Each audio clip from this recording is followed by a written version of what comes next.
it might look like for you. So first of all, I guess we need to explain what buckets for retirement actually means.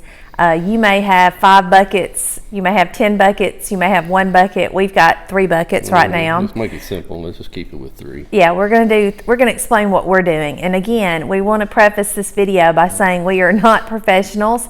We're just sharing with you what we're doing on our journey to FIRE, which again is FIRE stands for Financial Independence, Retire Early. So our buckets, we have 3 that we are working out of. The first one is what we would consider to be a cash bucket. Yeah. The second bucket is a bucket that's kind of I guess it's not stagnant, but it's a bucket that we really don't have a whole lot of influence on.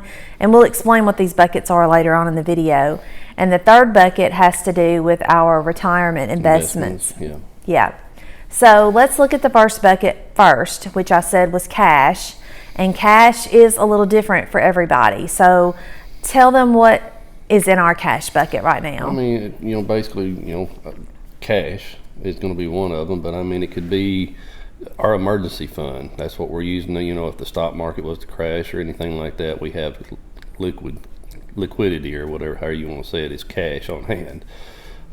Could be, a high yield savings account, a regular savings account, money market account, but it's cash that you can get your hands on.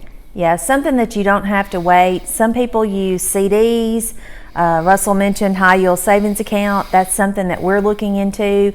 We have not actually opened one yet, but we are going to be working on that in the very near future, like probably this week. Mm-hmm. Cash, as in like money in a checking or just a standard savings account.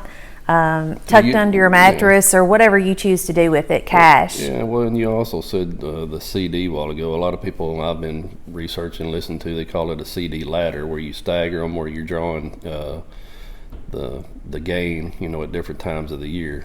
I want to touch on emergency fund and let you know we do have an emergency fund. We've had one for many years now. 3 months if you're a married couple, 6 months if you're single. Mm-hmm. So with Russell and I being married, we've saved up at least 3 months. We're probably closer to 6 months right now, which is why we're looking at a high yield savings account to try and get some interest off that money, because right now it's just sitting in a local bank and it's not making anything at all, literally like a couple of dollars. Less than 0.01%. Yeah, it's sad. And we've just been lazy and not done the high yield savings account. I don't want to say lazy. I've been a little leery because most of them are online, but I've really done a lot of research. There's a couple out there that we're looking at. One is SoFi and the other is Laurel Road, I guess, are the 2 that we're looking at right now. Mm-hmm. So as what is our emergency fund going to look like as we get closer to FIRE? Are we just going to maintain the 3 to 6 months, or are we going to try and do something different? I mean, just depending on if we do retire, where we want to travel, if we do plan on traveling far off, we may want to kick it up higher than a 6-month deal. You never know what might happen overseas. If you have to fly back or a medical emergency happens, you might want to have a little more than 6 months for a married couple. Yeah. So we're in bucket 1, and as we said, it's cash, emergency fund, CDs, savings accounts, that kind of thing. Your bucket 1 may look different, but I think bucket 1 is very important, especially for people retiring early, because we are not able to access all or part of bucket 2 and no part of bucket 3 yet, and we'll get to what those are in a minute. But when we retire, if we retire when we're planning, which is well before 62 years old, we are going to have some cash to live on until those other buckets kick in. And that's where bucket 1 is very, very helpful. Yeah. So it's important that all of our working life, well, not all of it, I wish we had paid attention all of our working life, but in the last several years, we've really focused on filling up buckets 2 and 3 and kind of neglected bucket 1 with cash. We just didn't think about it. But if you're going to work till you're 62 or 65 until your Social Security kicks in, or your retirement, or you can withdraw from your retirement accounts, bucket 1 might not be that important. But if you're retiring early, then you are going to have a substantial bucket number 1 to bridge you to bucket 2 and bucket 3, Right. or however many buckets you have.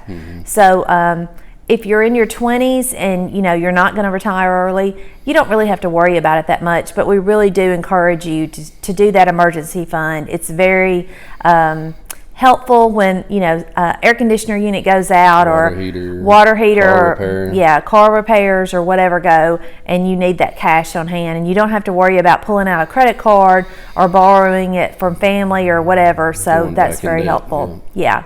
All right, so on to the next bucket, bucket number 2.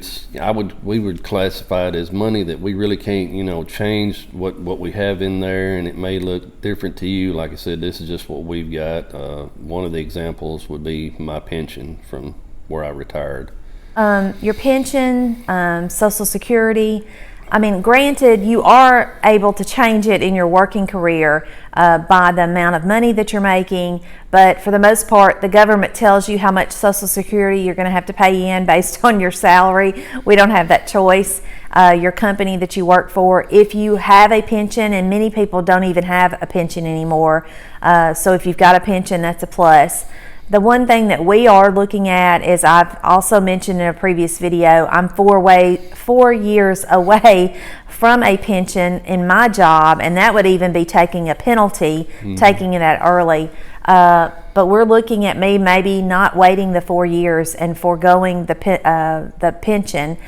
I think, and I'm still doing some research with my job, that I could pick the pension up at retirement age, but it would be a dramatic reduction in what I would have gotten if I had worked another 4 years. But if you were to ask me today, I don't think I'm going to work another 4 years. I think he's convinced me.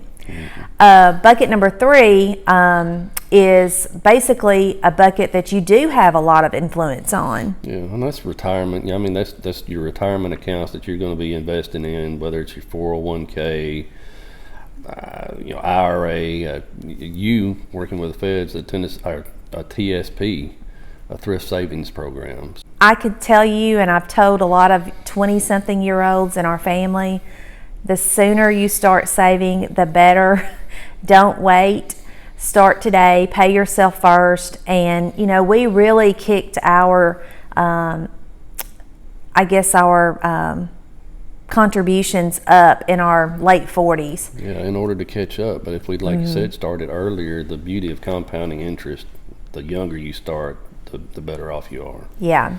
And I know it's hard when you're in your 20s, because it seems like you're just, and not just your 20s anymore, it seems like every dime is spent before it actually hits your a checking account.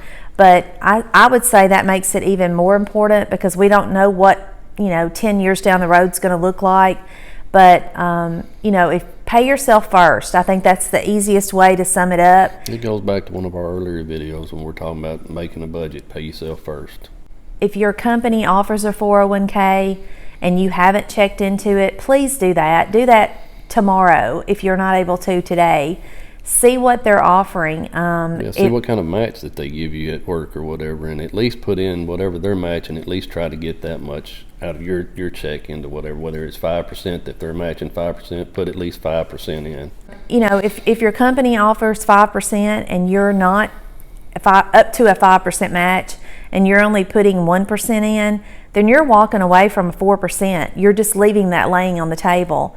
And I know some people debate whether or not to go ahead and get that match and start investing if you're still in debt. Well, that's just a choice up to you. I see pros and cons to both ways, but that's a decision you and your spouse need to sit down and make. But if you're going to wait until you're out of debt, I would say you have to really be motivated to get out of debt and do it quickly, and so you can start getting that free money, because it's really not good that you're having to walk away from free money on the table. And looking at your third bucket, you also need to really know what type of investments you have. Another word that you need to be very familiar with is what is called a Roth. A Roth is money that goes into an account and grows tax-free. So if you have an opportunity to enter a Roth 401k or a Roth retirement account versus a traditional, I would say 95% of the time you are better off to do the Roth. The only reason I think you wouldn't be, and I would still be hesitant not to even do a Roth then, would be if you're well into your senior years, Right. I guess. The younger you are, I think the better payout is for the Roth. And Yeah. You've got more time, and it's building tax-free when you draw it out. So you can see the difference in what a Roth versus a traditional investment looks like as far as a retirement account. And although you may not be able to withdraw from those until you're 59 and a half, some people have eligibility to retire or to pull from those accounts at age 55. But again, the longer you leave them in there, the more compounding interest that Russell mentioned earlier is going to occur. Yeah, and you accumulate a whole lot more over the time. The longer time you've got, it helps just build. Yeah, and this goes back to, again, another thing we had mentioned last week about hiring a financial advisor. You know, there's all kinds of different types of mutual funds, retirement accounts. But if you've got something with your employer and you don't understand it, don't just take their word for it. Don't just say, oh, put me in whatever you think I should be in as far as my retirement. That can cost you thousands and thousands and thousands of Because dollars. they're more than likely going to be conservative with their pick or whatever, and they're not going to put it in a Roth. It's going to more than likely be, their match will be a traditional. Yeah. And so you just need to read up on it, do your research. If you feel like something's not right or you don't understand it and your financial person or your HR person has not explained it clearly enough to you, don't be afraid to ask questions, or don't be afraid to say, hey, stop, I don't know what you're saying to me. Right. And they may be like, you know what, I don't really know either. Then you go and you find someone. It's your responsibility. Like we said earlier, if you just sit back and you let someone else take control of your finances or do your investments for you at work, it can cost you, I'm not joking, thousands and thousands and thousands of dollars, and you can't fix it. You can't say when you're 60, oh, well, that's not my fault. I listened to Betty Sue or Jimmy Joe, who was in our HR department back 25 years ago. It's too late at that point. There's no changing it. You know, nobody's going to look out for your money better than you are. Okay, so again, I feel like I've done all the talking today, but we'll just recap the 3 buckets. And like we said, you do not have to have 3 buckets. You might have only 1 bucket that you're working on right now. I would say that if you're working, you should have 2 buckets at least. You should have at least the same 3 buckets we have. You've got cash. You want to diversify, just like in investments. You don't want to just have 1 bucket. You want to have multiple buckets. Yeah, you definitely need to have the emergency fund, depending on where you're at in your life. That goes back to knowing how much you're spending a month. So you need to have at least 3 to 6 months living expenses saved up. The second bucket, like we said, was Social Security. If you're working, you're paying in Social Security. If not, the IRS is going to be knocking on your door pretty quickly. And the third one is retirement accounts. So if you are working and your employer offers, a 453B or a TSP or a 401k or whatever, profit sharing, that's an option out there for some people. You have to consider, the company you're working for. If you feel like it's a good investment, then you might be buying into the profit sharing. We haven't had that opportunity with our employers, but like I said, do the research. When it comes to your retirement accounts, if you don't know what someone's explaining to you, then take the initiative to find out, or find someone that you trust that can explain it to you in a language that you can understand. Right.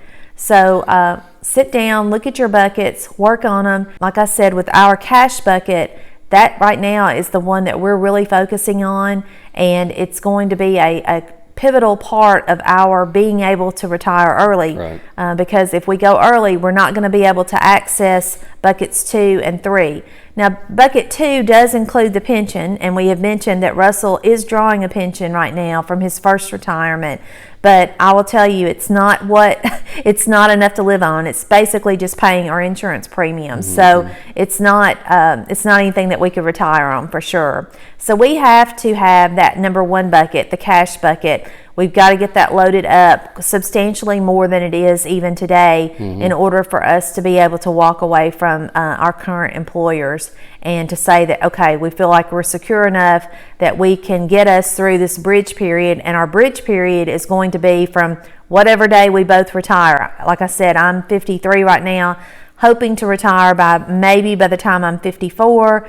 Russell's 56. He will probably be 57 when we both retire again. So we've got several years to get us between those years, 53 or 54 to 62. Yeah, or 59 and a half. 59 and a half. If we need to maybe pull off bucket number 3. Yeah. Then it might be there. And we want to pull off bucket number 3 at the very latest that we can. We want that money to compound over and over again. We would love to be able not to pull money off that for many, many years to And come. our plan is, through all this process of planning that we have been doing, that we're probably not going to touch that. We feel like we've got a plan set in place that we won't have to touch that, hopefully, and it'll just continue to grow. And then when we are on up in our years or whatever, if we need to, then we can, thankfully, through the Roth portion of it, that, you know, it'll be tax-free. Yeah, and we will have to pay taxes on some, because even if you do the Roth, whatever your employer contributes, that's always going to go in as traditional. So we do have a portion of retirement that is traditional that we will pay taxes on eventually. Yeah, but by that time, we'll be in a lower tax bracket that the tax will be minimal. Yeah, hopefully. I guess that's about it today. We thank you all for watching. We really hope you're enjoying our videos. This is number 4. And subscribe. Yeah, like and subscribe. Share it with anyone. And this was a good one, I think, for anyone at any age, whether you're close to retirement or you're just starting work. I think it's a good thing to know. And if I encourage you to share it with friends and family, and let them know what we're doing. And if you have any questions or comments, we haven't had any comments yet. Nobody's commenting. Or nobody's asked us what you want us to talk about. We like to ramble on. Yeah, nobody's asked us a question. So maybe either we're explaining it well enough or they aren't interested. Well, maybe they'll start getting interest. But put the comments in there. We'd like to hear from you. Yeah, we would love to hear from you, and we'll try and answer any questions you put out there. But we thank you for watching, and like Russell said, please be sure to hit that like and subscribe button and that little bell. The bell, if you hit that, it'll notify you when we load another video. Right. So we thank you all. Have a blessed day, and thanks for joining us.